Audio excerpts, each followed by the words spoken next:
As promised, to follow up on my Analyze This Flexibility of Thought video yesterday, the woman walking the dog.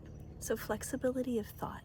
Instead of her just thinking that her dog is misbehaving or bad or not listening to her, a couple other alternatives when it comes to perspective is her realizing that her dog barking while his tail is wagging means he is actually a super friendly dog, a super social dog, and that is the kind of dog that someone would have.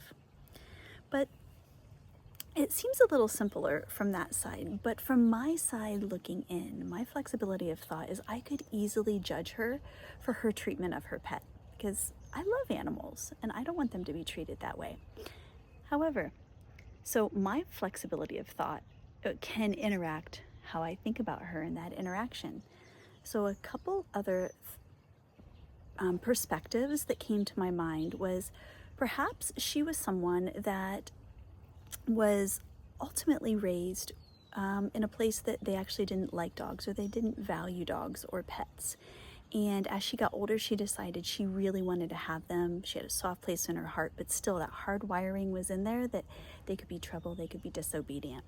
Another perspective is, and this one often comes from adults when we were young, that anything young or smaller than us should actually be subservient to us, essentially. They should listen to us, and if they don't, they need to be reprimanded.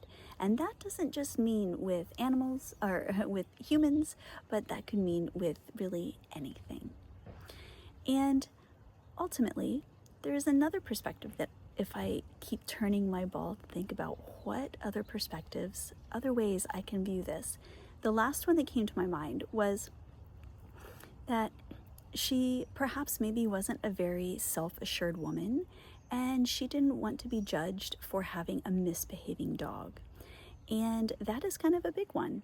The self-perception has us act and do a lot of things that on the outside looks a little crazy and actually counterintuitive to how we want to be viewed.